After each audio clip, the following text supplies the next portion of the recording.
अब आते हैं हम चुनावी प्रक्रिया पर, जिसका एक हिस्सा है चुनाव के बदलते तरीके।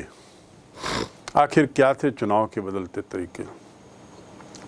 आज आप देख रहे हैं इलेक्ट्रॉनिक वोटिंग मशीन।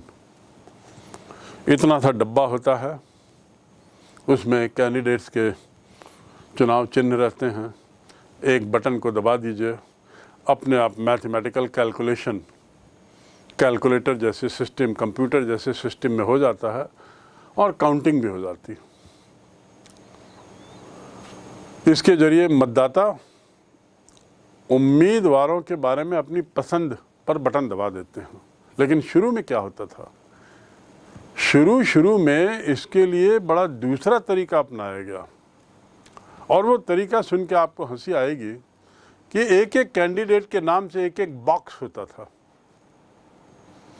पहले आम चुनाव में फैसला किया गया कि हर एक मतदान केंद्र में प्रत्येक उम्मीदवार के लिए एक पेटी, और उस पेटी में गुल्लक में जैसा छेद होता है ऐसा ही छेद होगा।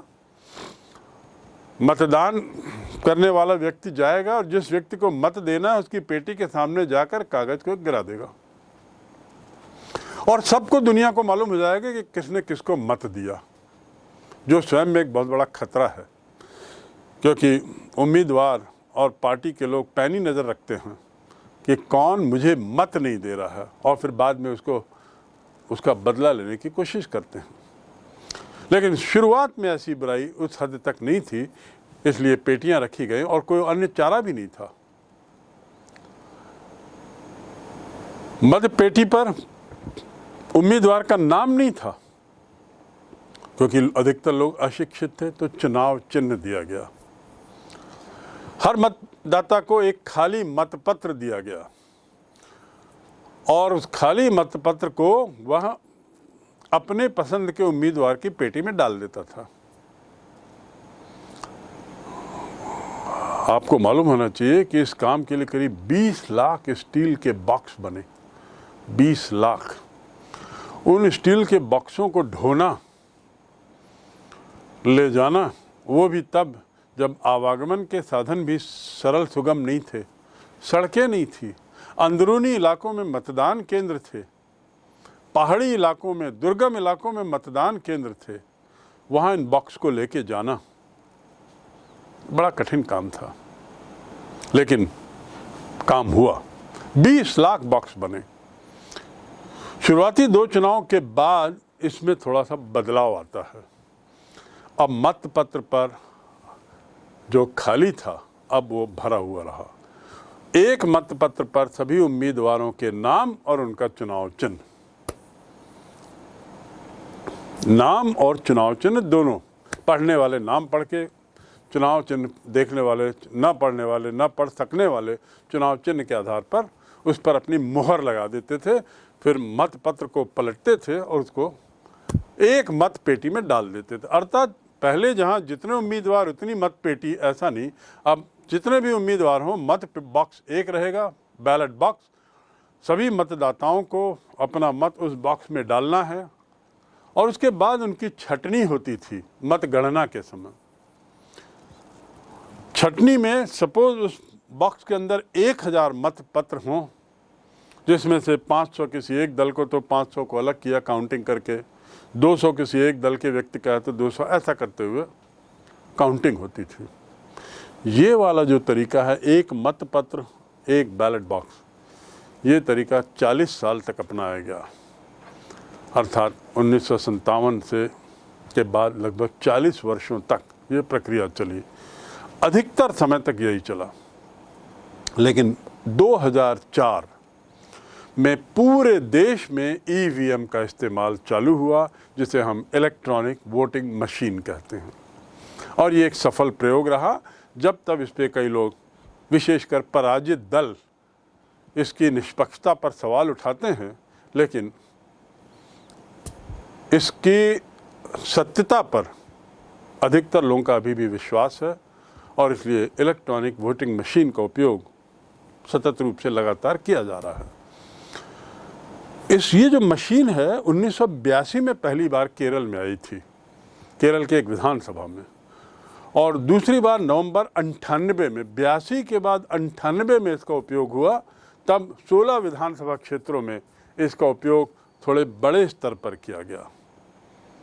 एक प्रयोग के तौर पर इसमें मध्य प्रदेश के 5, राजस्थान के 5 और दिल्ली के 6 विधानसभा सीटें थीं। पहली बार इलेक्ट्रॉनिक मशीन का उपयोग इन राज्यों में जब 1998 में होता है तो कुछ अधिनियम में कुछ बदलाव भी होते हैं, और वो स्वाभाविक भी था क्योंकि बैलेट पेपर और बैलेट बॉक्स से हटकर जब हम ईवीएम की ओर जा रहे हैं तो प्रतिनिधित्व अधिनियम में संशोधन किया गया और मशीन के उपयोग को मान्यता प्रदान की गई। जैसा मैंने पूर्व में बताया, 2004, 1982 में पहली बार उपयोग, लेकिन 2004 में पूरे देश में पहली बार उपयोग किया गया। आपको मालूम होना चाहिए कि एक जो ईवीएम होता है, एक मशीन, उसमें 16 कैंडिडेट्स के लिए प्रावधान रहता है। मानो 16 कैंडिडेट्स के चुनाव चिन्ह उसमें बनाए जा सकते हैं, और यदि 16 से ज़्यादा हों तो और ईवीएम मशीन रखी जाएगी। इसके बाद अगला बदलाव आता है वीवीपीएटी, वीवीपैट जिसे कहते हैं, voter verified paper audit trail. ये वीवीपैट क्या है? मतदाता अपना मत डालता है किसी एक कैंडिडेट के लिए, कैसे सुनिश्चित करे कि उसका मत सही जगह गया, उसका जो बटन दबा वो सही व्यक्ति तक गया है, उसकी पसंदीदा व्यक्ति को उसका मत मिला है। कहीं ऐसा तो नहीं कि वोटिंग मशीन में कुछ हेरा फेरी कर दी गई हो। तो निष्पक्षता पे प्रश्न पड़ने लगा था। उसको हटाने के लिए, उस शंका को हटाने के लिए वीवीपैट प्रणाली का उपयोग करते हुए फीडबैक लेने का एक तरीका अख्तियार किया गया। ये फीडबैक है। एक वीवीपैट मतदान मशीनों के लिए एक स्वतंत्र सत्यापन प्रणाली के रूप में है। एक ऑडिट करता है ये कि मैंने जिसको वोट दिया उसी को ही वोट मिला है। इस तरह की एक ऑडिटिंग हो जाती है। मतदाता को सत्यापित करने की अनुमति मिल जाती है और वह ये सुनिश्चित कर लेता है कि उसका वोट सही ढंग से डाला गया। ये एक बहुत बड़ा बदलाव था। मशीन की निष्पक्षता पर, मशीन की सफलता पर किसी तरह का प्रश्न चिन्ह न उठे, इसके लिए संभावित चुनाव धोखाधड़ी या खराबी, कई बार मशीनें खराब भी हो जाती, तो वीवीपैट इस मामले में एक बहुत अच्छा टूल साबित हुआ, ये सुनिश्चित करने के लिए कि खराब मशीनों में गलत तरीके से मतदान ना हो। ये जो मशीन है इसका उपयोग 2013 में पहली बार होता है और 2014 में एक पायलट प्रोजेक्ट के रूप में जिसे कुछ क्षेत्रों में लागू किया जाता है, और 2019 का चुनाव जो अंतिम लोकसभा चुनाव था, यहाँ पे सभी जगह वीवीपैट का उपयोग किया गया। 2019 ये बदलाव की श्रृंखला, चुनावी पद्धति में बदलाव की श्रृंखला में एक बहुत अहम मील का पत्थर होता है 2015 में, और वह है नोटा का प्रावधान। NOTA, NOTA। आखिर नोटा क्या है? ये नन ऑफ द अबव का संक्षिप्त फॉर्म है। None of the above, NOTA, अर्थात उपर्युक्त में से कोई भी नहीं। ईवीएम में 16 लोगों के नाम रहते हैं।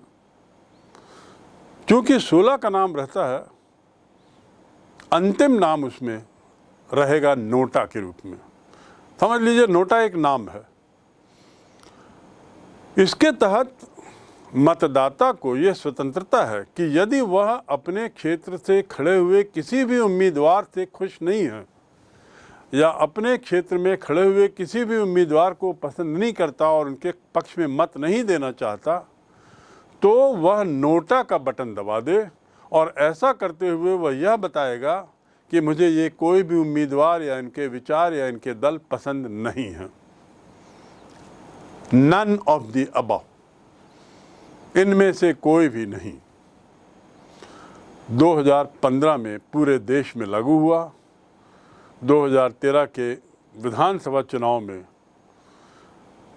इलेक्ट्रॉनिक वोटिंग मशीन में पहली बार इसे उपलब्ध कराया गया। 2018 में पहली बार उम्मीदवारों के समकक्ष का दर्जा इसको दिया गया, अर्थात उसे भी एक उम्मीदवार माना गया। कल्पना करिए ऐसी स्थिति जब किसी एक निर्वाचन क्षेत्र की अधिकतर जनता नोटा को मत कर दे। इसका मतलब क्या हुआ? देश की उस क्षेत्र की अधिकतर जनता कहना चाह रही है कि हमारे इस क्षेत्र में जितने भी उम्मीदवार खड़े हुए हैं वे सब के सब अक्षम्य, वे सब के सब उचित नहीं हैं। 1918 में ये दर्जा उसको मिलता है। और हरियाणा में एक कदम और, हरियाणा चुनाव आयोग ने निर्णय लिया कि यदि नोटा को सबसे ज़्यादा मत मिलते हैं तो चुनाव फिर से होगा, जीता हुआ प्रत्याशी अयोग्य घोषित होगा और पुनः मतदान होगा। ये एक बहुत बड़ा बदलाव था। अर्थात नोटा को एक कैंडिडेट मानते हुए यदि नोटा को सबसे ज़्यादा मत मिले तो पूरा का पूरा चुनाव एक तरीके से रद्द और फिर से नया चुनाव, तब तक कि जब तक कि नोटा की संख्या कम ना हो जाए या किसी को नोटा से ज़्यादा ना मिले। पहले क्या होता था कि नोटा के मतों को दरकिनार करते हुए जो भी प्रत्याशी विजयी होता था उसे विजयी घोषित, जो भी प्रत्याशी सबसे ज़्यादा मत लेता था उसे विजयी घोषित कर देते थे और नोटा के मतों की संख्या के कोई मायने नहीं थे। अब ये मायने हो गया। कम से कम हरियाणा विधानसभा में या हरियाणा राज्य में इसकी शुरुआत हुई। चुनाव में किस प्रकार बदलाव आए, चुनावी प्रक्रिया में की शुरुआत जो 2050 से होती है चुनाव आयोग के गठन से, वो कैसे धीरे धीरे अपना रूप बदलती है। और ये रूप बदलने के पीछे एक ही उद्देश्य था, चुनावी प्रक्रिया को भरसक निष्पक्ष बनाना, भरसक ईमानदार बनाना, सुनिश्चित करना कि जनता का विश्वास दिनों दिन चुनावी प्रक्रिया पे बढ़े और ऐसा करते हुए लोकतंत्र पे बढ़ता विश्वास, इस पूरे बदलाव की थीम थी।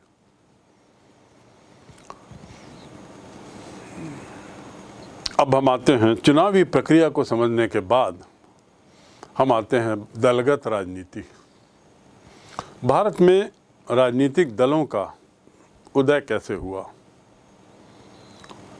Evolution of party system in India. यदि हम भारत के संदर्भ में बात करें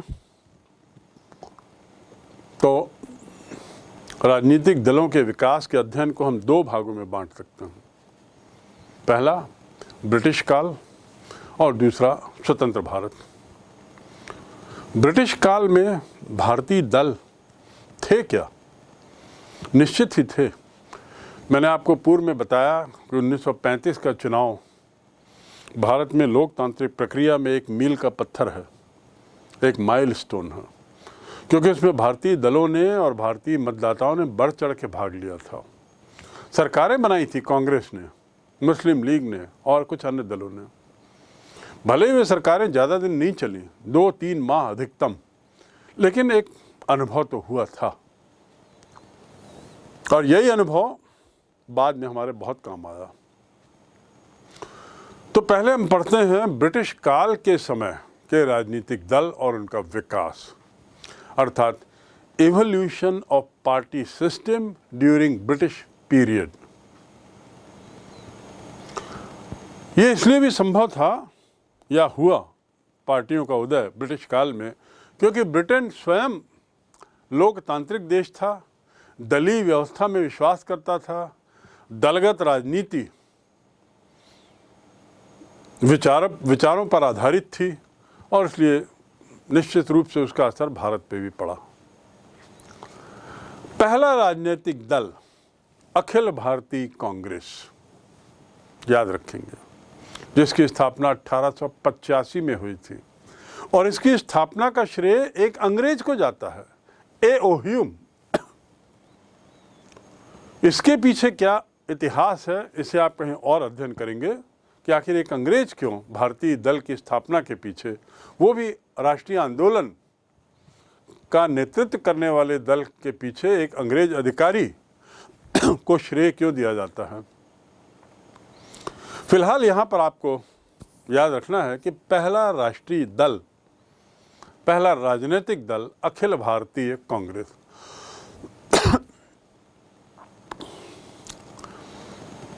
1906 में मुस्लिम लीग, और मुस्लिम लीग पहली सांप्रदायिक पार्टी, सांप्रदायिक मतलब धर्म आधारित पार्टी,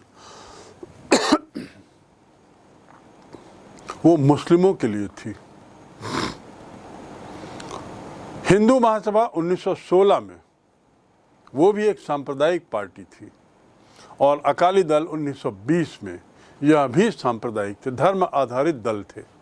लेकिन पहला दल अखिल भारतीय कांग्रेस और पहला सांप्रदायिक दल मुस्लिम लीग 1906।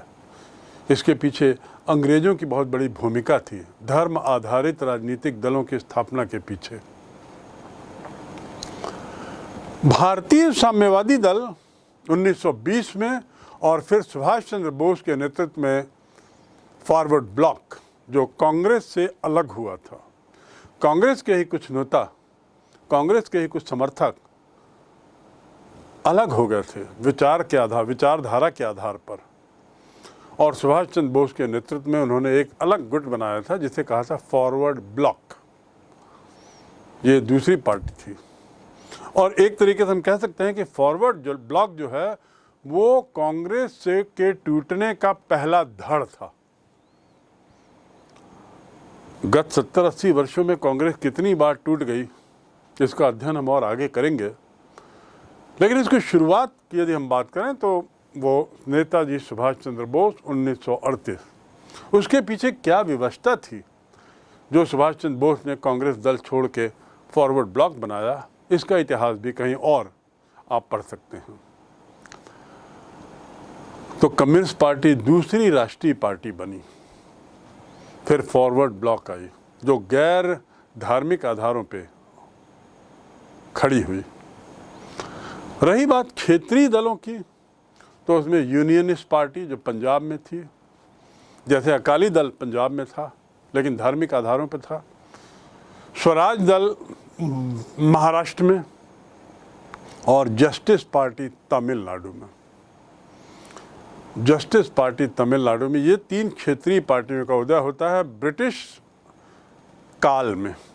तो हम देखते हैं कांग्रेस, उसके बाद तीन सांप्रदायिक दल, उसके बाद forward block, unionist party, Swaraj दल और जस्टिस पार्टी। कुल मिलाकर इतनी पार्टियां उस समय 1947 के पहले तक आ चुकी थीं।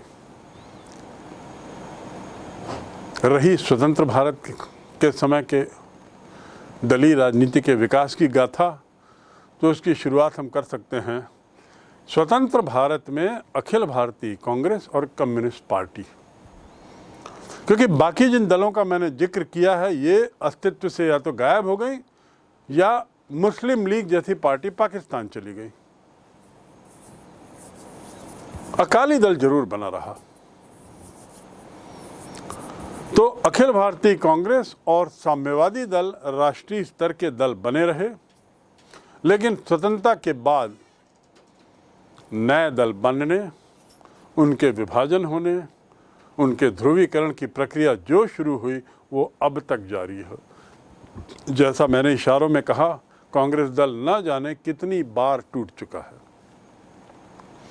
भारत के जितने भी वर्तमान राष्ट्रीय दल हैं वे विभिन्न तरीके के जोड़ तोड़ का निचोड़ है, और आने वाले समय में भी कोई आश्चर्य नहीं यदि ये राष्ट्रीय दलों में फिर विघटन हो। विघटन के बहुत से कारण हो सकते हैं, बहुत से आधार हो सकते हैं। तो अखिल भारतीय कांग्रेस और साम्यवादी दल दो राष्ट्रीय पार्टी 1947 के बाद। अकाली दल क्षेत्रीय पार्टी थी और वो भी सांप्रदायिक आधार पर थी। तो राष्ट्रीय पार्टियां ये हुई स्वतंत्र भारत में। अब आगे क्या होता है ये याद रखेंगे कि नए दलों का बनना, उनका विभाजन होना और ध्रुवीकरण होना, ये एक सतत प्रक्रिया बनी रही भारत में। Formation of new parties, breakup of these parties and polarization of these parties. They were constant development in Indian politics right from 1947 till date. Coming to further information, आगे इसकी जानकारी के लिए राम राज्य परिषद 1948 में कांग्रेस से अलग हुई। समाजवादी सोशलिस्ट पार्टी, राम राज्य परिषद 1948 में, और फिर उसके बाद समाजवादी सोशलिस्ट पार्टी भी 1948 में, जो कांग्रेस से अलग हुई। उसके बाद क्षेत्रीय पार्टी डीएमके, द्रविड़ मुनेत्र कझगम 1949, और फिर आता है उसी वर्ष जो प्रक्रिया शुरू हुई डॉक्टर श्यामा प्रसाद मुखर्जी के द्वारा भारतीय जनसंघ, जो अंततः 1951 में स्थापित होती है। भारतीय जनसंघ की स्थापना का श्रेय डॉक्टर श्यामा प्रसाद मुखर्जी को जाता है और इसकी स्थापना का वर्ष है 1951।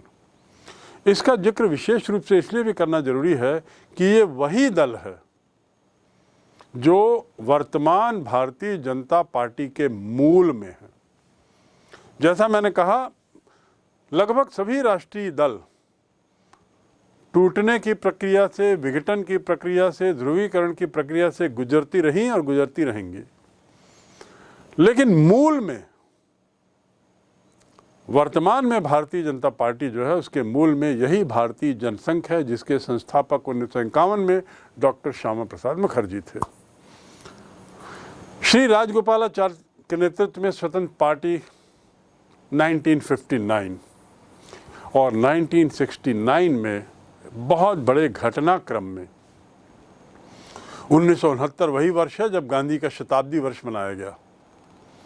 गांधी जी का जब 100वां वर्ष मनाया जा रहा था उनके जन्म का, उसी वर्ष भारत की अखिल भारतीय कांग्रेस पार्टी, जिसने स्वतंत्रता आंदोलन में सबसे महत्वपूर्ण भूमिका निभाई थी, वो एक बार नहीं कई बार टूटती है 1969 में, और इंदिरा कांग्रेस और संगठन कांग्रेस की स्थापना होती है। इंदिरा कांग्रेस जिसका नेतृत्व श्रीमती इंदिरा गांधी की, संगठन कांग्रेस या कांग्रेस ऑर्गेनाइजेशन जिसका नेतृत्व श्री निजलिंगप्पा कर रहे थे।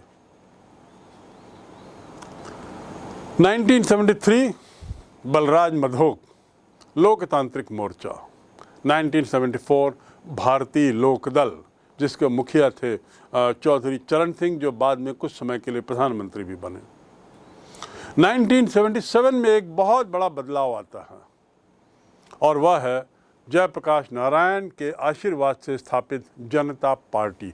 याद रखेंगे, जनता पार्टी, भारतीय जनता पार्टी नहीं। भारतीय जनता पार्टी की स्थापना बहुत बाद में होती है, जिसके मूल में भारतीय जनसंघ था। अभी मैं बात कर रहा हूं 1977 में स्थापित जनता पार्टी की, जो श्री जयप्रकाश नारायण के आशीर्वाद से स्थापित हुई थी। ये जो जनता पार्टी थी, ये आपातकाल के समाप्ति के बाद, आपातकाल को हटाने के बाद जो आम चुनाव हुए उसमें सामने आई और श्री जयप्रकाश नारायण का वरद हस्त इसको मिला हुआ था। और इस पार्टी में कौन थे? ये पार्टी अचानक आई कहाँ से? निश्चित रूप से विभिन्न दलों के कुछ लोग निकल के इसमें आए। तो संगठन कांग्रेस अर्थात कांग्रेस ऑर्गेनाइजेशन, जनसंघ जिसकी स्थापना श्री श्यामा प्रसाद मुखर्जी ने की थी, भारतीय दल और समाजवादी दल, ये लोग मिलकर एक नई पार्टी को जन्म देते हैं जिसे जनता पार्टी कहा गया। और ये इसकी स्थापना होती है 1977 में। 1979 में दुर्भाग्य से इतने उत्साह से स्थापित इस पार्टी का विघटन शुरू हो गया। सत्ता की भूख में इसके अंदर आए हुए विभिन्न दलों के जो घटक थे उनमें तकरार हुआ और विघटन शुरू हुआ, जो सिलसिला आगे चलता चला गया। और जनता पार्टी का विघटन 1980 तक 3 भागों में हो गया। पहला जनता पार्टी, दूसरा लोक दल चरण सिंह का, और तीसरा भारतीय जनता पार्टी। तो जनता पार्टी, लोक दल और भारतीय जनता पार्टी किसी समय में जनता पार्टी का घटक थे, अंग थे, हिस्से थे। और जनता पार्टी की स्थापना आपातकाल के हटने के बाद हुई थी। याद रखिए, यहाँ पर भारतीय जनता पार्टी का जिक्र पहली बार होता है 1980 में। इस भारतीय जनता पार्टी में वही सदस्य थे जो लोग डॉक्टर श्यामा प्रसाद मुखर्जी के जनसंघ के सदस्य थे। उसी विचारधारा के लोग इसमें शामिल थे। 1989 में जनता पार्टी, लोक दल और जन मोर्चा, जनता पार्टी, लोक दल और जन मोर्चा मिलकर एक नया दल बनाते हैं, कहलाते हैं जनता दल, जिसका नेतृत्व विश्वनाथ प्रताप सिंह करते हैं, प्रधानमंत्री बनते हैं और फिर मंडल आयोग की घोषणा करते हैं, जिसका इतिहास आप कहीं और पढ़ सकते हैं। तो 1989 में जनता दल का गठन, उसमें जनता पार्टी शामिल होती है, जन मोर्चा शामिल होता है, लोक दल। और 1990 में ये जनता दल फिर टूट जाता है, जनता पार्टी और जनता एस। इस प्रकार हम देखते हैं कि भारत में राजनीतिक दलों का उदय, स्वतंत्र भारत में विघटन, ध्रुवीकरण, ये एक सतत प्रक्रिया रही है। कितनी ये उचित है, कितनी गैर उचित, गैर वाजिब, ये दूसरा बिंदु है। लेकिन ये बात स्पष्ट है कि विचारों की राजनीति से हटकर सत्ता की राजनीति कुछ ज़्यादा हावी होती नजर आ रही है। अब हम अगले बिंदु पर आते हैं। हाँ, अगले बिंदु में जाने से पहले एक चीज़ आपको और समझ लेना जरूरी है। मुख्य पार्टियों में कांग्रेस की स्थापना 1885 आप याद रखें, भारतीय जनता पार्टी की स्थापना 1980 याद रखें, ये महत्वपूर्ण है। और भारतीय जनता पार्टी की जो जड़ है वो भारतीय जनसंघ में है, जिसके संस्थापक थे डॉक्टर श्यामा प्रसाद मुखर्जी। अब हम आते हैं अगले बिंदु में, उस बिंदु पर जो इस अध्याय का केंद्र है, अर्थात पहले 3 चुनाव में कांग्रेस का प्रभुत्व, कांग्रेस का वर्चस्व। आपने इतनी सारी पार्टियों के नाम सुने और साथ में ये भी समझा कि किस प्रकार विघटन होता चला गया, ध्रुवीकरण हुआ, आदि आदि। लेकिन जब आप इनके वर्षों को देखेंगे, इनकी स्थापना के वर्षों को, तो आप पाएंगे कि 1967-68 तक किसी भी तरह का विघटन नहीं हुआ था, पार्टियों का ध्रुवीकरण नहीं हुआ था। 1952 से लेकर 1967 तक आप केवल एक ही पार्टी का नाम सुनते हैं और वह है अखिल भारतीय कांग्रेस पार्टी।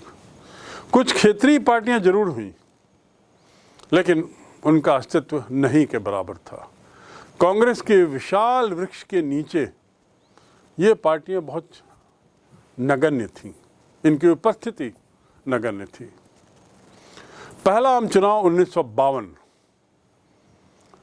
जैसा मैंने बताया 6 माह चला। अभियान, मतदान, मतगणना, उत्साह से लोग भाग लेते हैं। ग्रामीण मतदाता शहरी मतदाताओं से ज़्यादा भाग लेते हैं और देशी और विदेशी पत्रकार आश्चर्यचकित, विदेशी राज्याध्यक्ष आश्चर्यचकित कि इतनी गरीबी और इतनी अशिक्षा से जूझ रही भारतीय जनता ने लोकतंत्र के इस महाकुंभ में किस खूबी से अपना दायित्व निभाया है, इसकी भूरी भूरी प्रशंसा होती है। क्योंकि इस चुनाव का ज़्यादा काम 1952 में हुआ और मतगणना के बाद विजय उम्मीदवारों की घोषणा 52 में हुई, इसलिए 52 का चुनाव कहते हैं। पहले आम चुनाव से किसी को शायद ही अचंभा हुआ हो। आशा ये थी कि राष्ट्रीय कांग्रेस ये चुनाव स्वीप कर जाएगी और इसका जो नाम हो गया था, लोक प्रचलित नाम कांग्रेस पार्टी हो गया। इस कांग्रेस पार्टी के पीछे स्वाधीनता संग्राम की विरासत थी। ये इसकी सफलता का एक बहुत बड़ा कारण था, ऐतिहासिक विरासत कि वो पार्टी है। ग्रामीणों की नज़र में ये वो पार्टी मानी गई जिसने देश को स्वतंत्रता दिलाई। ग्रामीणों की नज़र में ये वो पार्टी मानी गई जिसमें गांधी थे। ग्रामीणों की नज़र में ये वो पार्टी मानी गई जिसमें सभी विचारों को समाहित किया जाने की क्षमता थी। तो यदि हम इसके पहले आम चुनाव में इतनी बड़ी सफलता की यदि बात करें और इसके कारण पे जाए, तो पहला कारण इसकी ऐतिहासिक विरासत, दूसरा कारण इसकी लोकप्रियता, इसी कारण, और तीसरा कारण इसका संगठन।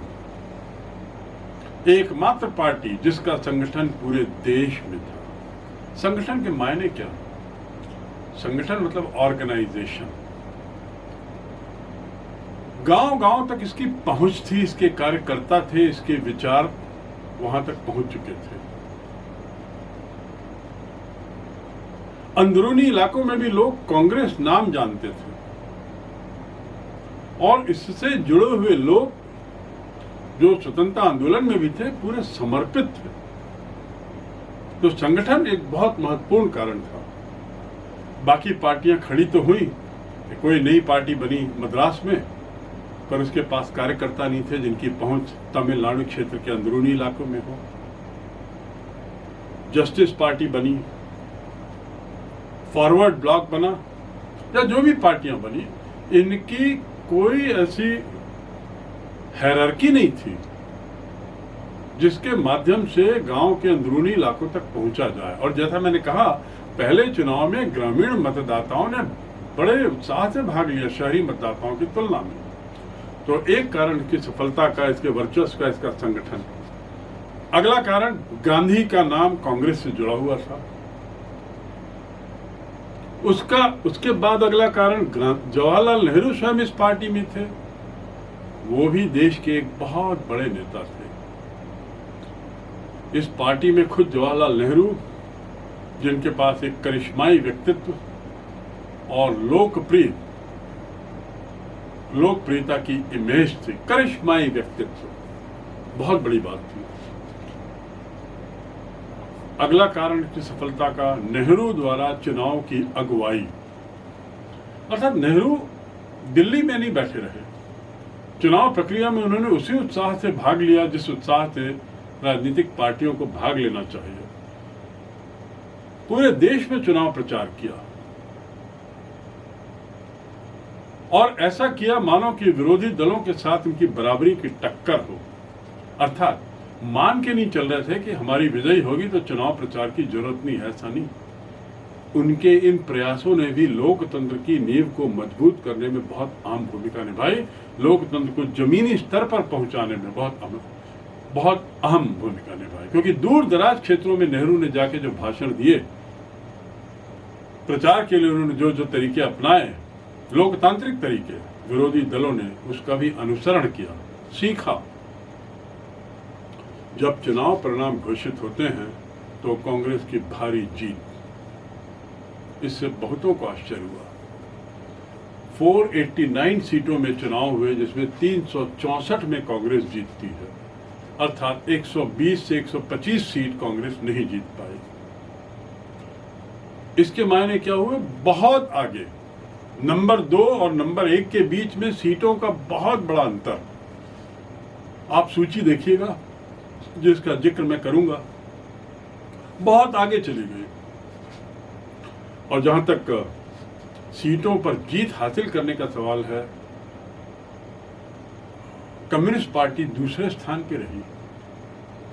वही कम्युनिस्ट पार्टी जिसका आज कोई अस्तित्व लगभग नगण्य है, वो 1952 के चुनाव में दूसरे स्थान पर। और अंतर कितना, कांग्रेस को जहां 364 सीटें, वहां कम्युनिस्ट पार्टी को 20 या 22 सीटों से ही संतुष्ट होना पड़ा। विरोधी दलों के बारे में बात करने के बाद संक्षिप्त में आपको इनकी भूमिका बताना जरूरी होगा। क्या भूमिका रही? पहला, सिद्धांतों के बल पर कांग्रेस की नीति और व्यवहारों की कड़ी आलोचना करते रहना। और जैसा मैंने कहा, भाषण देने में, वाद विवाद करने में विरोधी दलों के नेता किसी से कम नहीं थे। तार्किक तरीके से विवाद करने में इन्हें महारत हासिल थी और यही लोकतंत्र के लिए बहुत आवश्यक भी था। दूसरी भूमिका जो विरोधी दलों ने निभाई वो थी कि शासक दल पर अंकुश इन दलों के कारण लगा। शासक दल की निरंकुशता, तानाशाही पर लगाम लगाने का बहुत महत्वपूर्ण कार्य इन दलों ने किया। कांग्रेस के भीतर भी शक्ति संतुलन को बदलने में, शक्ति संतुलन को में बदलाव लाते रहने में विपक्षी दलों की भूमिका बड़ी अहम रहे, क्योंकि कांग्रेस से ही कई लोग निकलकर नए नए दल बनाते रहे। तीसरा रूप इसके भूमिका की यदि बात करें विरोधी दलों की, तो तीसरा है लोकतांत्रिक राजनीतिक विकल्प, जो एक अच्छे लोकतंत्र के लिए बहुत अहम बिंदु है, वह इन विरोधी दलों ने दिया। और इस प्रकार जो शब्द मैं बार बार बोल रहा हूं, लोकतांत्रिक व्यवस्था को जमीनी स्तर पर बढ़ाया। लोकतांत्रिक राजनीतिक विकल्प, उस समय जो शैशवावस्था में जो दल थे, आज वे सत्ता में हैं। हम जनसंघ की बात कर रहे हैं, जो जनसंघ 1952-50 में जिसका जन्म हुआ, आज वह सत्ता में है और कई वर्षों से सत्ता में रही है, चाहे वो केंद्र में, चाहे वो राज्यों में। तो इस प्रकार इनकी भूमिका को नकारा नहीं जा सकता। राजनीतिक विकल्प के रूप में इन्होंने जो काम किया।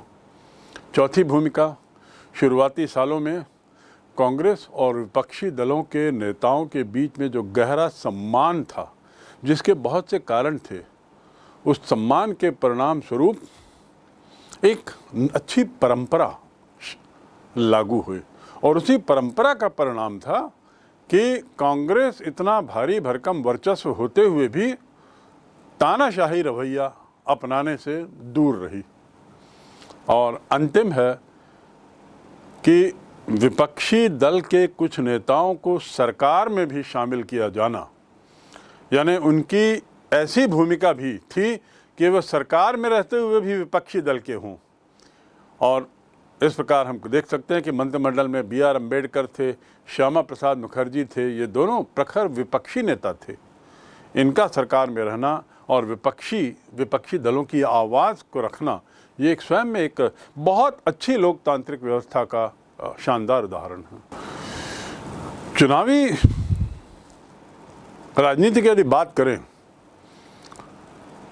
तो भारतीय जनता पार्टी 37.36% वोट पाती है जनता का, which is the highest vote share, जो अधिकतम वोट शेयर है किसी एक पार्टी के द्वारा 1989 के बाद।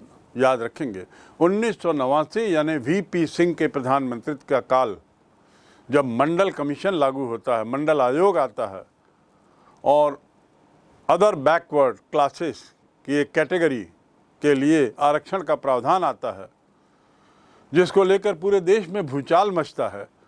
उस समय के बाद से लेकर अब तक में सबसे ज़्यादा वोट शेयर के साथ भारतीय जनता पार्टी सत्ता में आई है और 303 सीटें जीती है।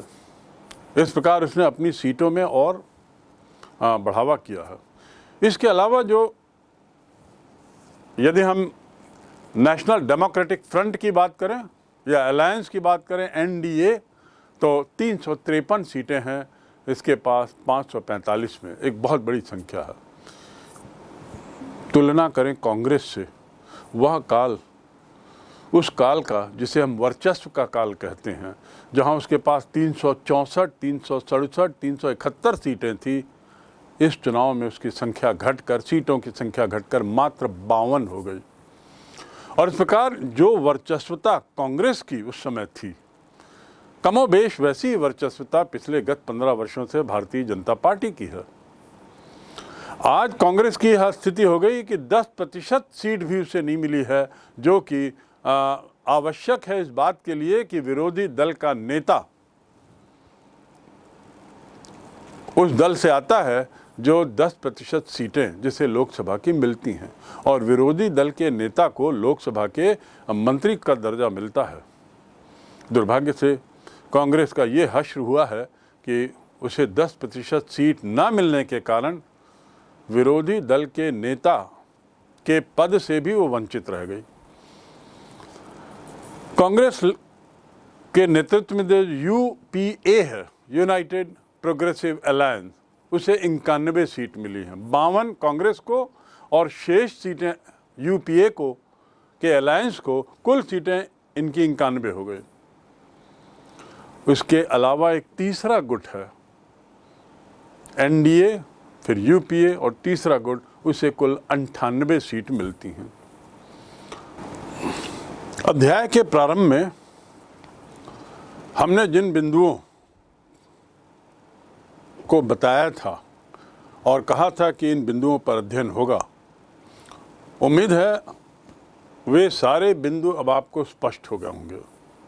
उदाहरण के लिए पहला बिंदु था चुनावी राजनीति के पहले दशक की बातों पर गौर। कौन कौन सी बातें थी? दूसरा बिंदु एक स्वतंत्र और निष्पक्ष चुनाव प्रणाली की स्थापना, जिसमें चुनाव आयोग मुख्य था। तीसरा, आज़ादी के बाद के शुरुआती सालों में कांग्रेस का दबदबा।